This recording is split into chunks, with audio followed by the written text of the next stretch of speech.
सत्संगत जी, प्रेम और सत्कार से कहना जी, धन निरंकार जी। लोग कहते हैं कि अक्सर आपने गांव देहात में सुना ही होगा कि लोग कहते हैं कि ये तो पति के साथ ऐसा कर्म करती थी, इसलिए इसके पति मर गए।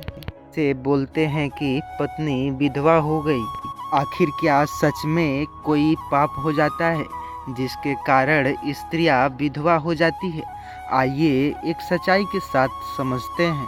उससे पहले वीडियो को अंत तक देखिएगा सभी जानकारी मिलने के लिए। वीडियो का कोई भी पार्ट छोड़ कर न देखिएगा, क्योंकि आधा अधूरा ज्ञान बहुत ही ज़्यादा विनाशी होता है सत्संगत जी। चैनल पर नए होंगे चैनल को सब्सक्राइब कीजिएगा। आइए वीडियो के माध्यम से कहानी को समझते हैं। उत्तर भारत के एक छोटे से गांव में शिवपुर की कहानी है, जहां कर्म और भाग्य की गहरी समझ रखने वाले लोग रहते थे। लेकिन इस गांव में एक रहस्य था। यहां की कई स्त्रियां विधवा थी और इस विषय पर गांव के तरह तरह की कहानियां प्रचलित थी। गांव के बड़े बड़े बुजुर्ग कहते थे कि यह स्थिति किसी स्त्री के कर्म का परिणाम है, लेकिन क्यों और कैसे यह कोई नहीं समझ पाया।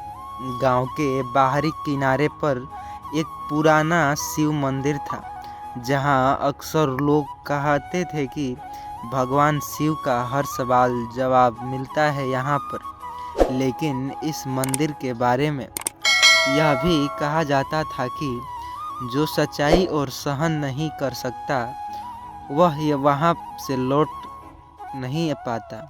गांव में राधा नामक एक स्त्री रहती थी, जिसकी उम्र लगभग 30 साल की थी। वह बेहद सुंदर, सुशील और धार्मिक प्रवृत्ति की थी। राधा के पति विजय एक मेहनती किसान थे, लेकिन एक दिन एक तूफान भयंकर आया और विजय खेत में काम करते समय बिजली गिरने के कारण मारे गए। राधा का पूरा जीवन पल भर में बदल गया। अब वह विधवा हो चुकी थी। गांव वालों ने उसे सांत्वना दी कि, लेकिन उसने अपने आप से एक सवाल किया, आखिर क्यों? ऐसा कौन सा पाप किया था जो मैंने किया यह स्त्री विधवा अपने कर्म की वजह से होती है? राधा ने इस सवाल का जवाब खोजने का निश्चय किया।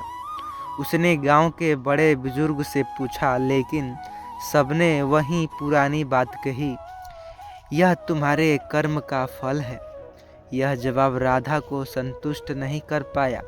उसने तय किया कि वह शिव मंदिर जाएगी और भगवान शिव से अपनी बात पूछेगी।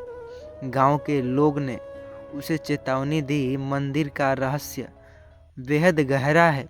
वहां जाने वाले बहुत लोग सच्चाई सहन नहीं कर पाते। लेकिन राधा ने निश्चय कर लिया। एक चांदनी रात राधा मंदिर पहुंची।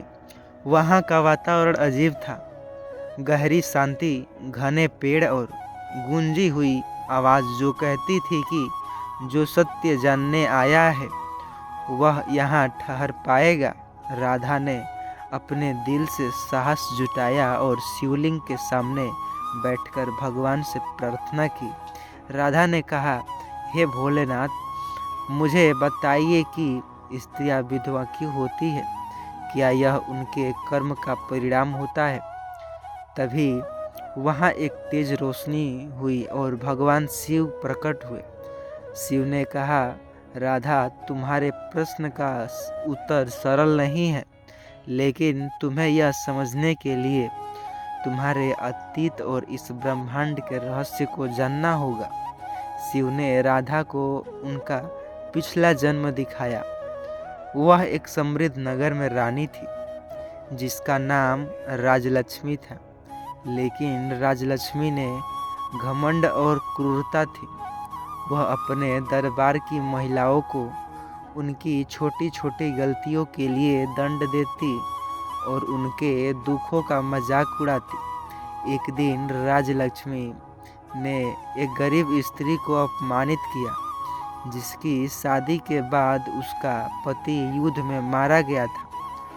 उस स्त्री ने रोते हुए कहा, रानी, तुम्हें मेरे दुख का मजाक उड़ाने का फल अवश्य मिलेगा।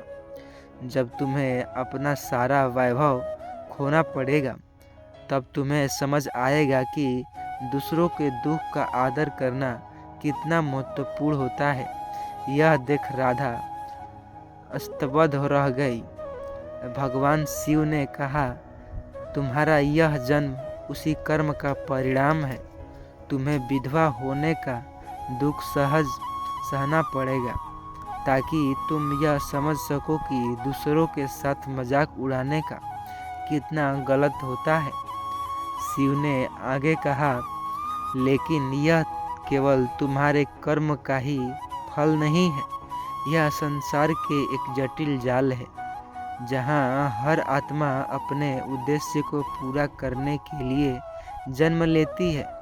तुम्हारे पति विजय का उद्देश्य तुम्हें यह सिखाना था कि जीवन में सहानुभूति और करुणा का महत्व सबसे बड़ा है। उनका अपना कर्म समाप्त हो चुका था और इसलिए वे चले गए। राधा ने रोते हुए कहा, क्या मैं अपने कर्म सुधार सकती हूँ? शिव ने कहा, हर आत्मा को अवसर मिलता है दूसरों की मदद करना, उनके दुखों को बांटना और सच्चाई को समझना तुम्हारा मार्ग है। उस दिन से राधा ने अपनी पूरी जिंदगी दूसरों की सेवा में लगा दी। वह गांव की अन्य विधवाओं के साथ बैठकर उनकी समस्या सुनाती और उनकी धीरे धीरे समाधान मदद करती। धीरे धीरे उसने गांव में ऐसा वातावरण बनाया जहां हर स्त्री को सम्मान और सहानुभूति मिलने लगी। गांव के लोग अब राधा को केवल एक विधवा नहीं, बल्कि एक देवी के रूप में देखते थे। उन्होंने उसे सिखा कि विधवा होने किसी पाप का परिणाम नहीं है, बल्कि यह जीवन के जटिल चक्र का हिस्सा है। यह कहानी हमें यह सिखाती है कि जीवन में जो भी होता है उसके पीछे हमारे कर्म नहीं, बल्कि एक बड़ा उद्देश्य भी होता है। हमें दूसरों के दुखों का आदर करना चाहिए और उनके साथ सहानुभूति रखनी चाहिए। सच्चाई और करुणा से भरा जीवन को वास्तविक मोक्ष का मार्ग होता है। सत्संगत जी, आशा करता हूँ यह कहानी आपके अंदर छुपे आत्मा को एकदम जगा दी होगी। अगर सच में जगा दी है तो इस वीडियो को ज़्यादा से ज़्यादा व्हाट्सएप के ज़रिए शेयर कीजिएगा सभी दोस्तों के पास। सत्संगत जी, प्रेम और सत्कार से कहना जी, धन निरंकार जी।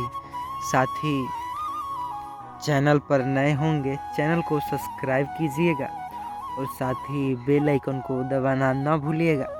आइए चलते हैं निरंकारी सतगुरु विचार की तरफ, जो हमें कौन से अच्छे कर्म जो करते हैं, बुरे कर्म करते हैं, बुरे कर्म का प्रभाव बुरा होता है, अच्छे कर्म का प्रभाव अच्छा होता है। सत्संगत जी, हमारे इस YouTube चैनल पर तमाम वीडियोज़ हैं जो आपको देखने को मिलेगा। उसमें सब हर एक बात छुपी हुई है, जिसे आप वीडियो को देखकर ही अनुमान लगा सकते हैं। हम मानते हैं कि सतगुरु निरंकार है, जिसका कोई आकार नहीं होता, लेकिन कहते हैं भगवान तो अनगिनत है, लेकिन हम निरंकार कहते हैं कि उनके सिवाय सतगुरु के बिना एक पत्ता तक नहीं डोलता। हम तो अच्छे कर्म करते हैं, बताइए जो बुरे कर्म करते हैं उनके साथ निरंकार क्या कर सकते हैं? सतगुरु आप ही उनका निवारण करेंगे। जो बुरे कर्म करते हैं, बुरा कर्म संगत का प्रभाव डालते हैं, उन्हें तो बुरा कर्म ही मिलता है। सत्संगत जी।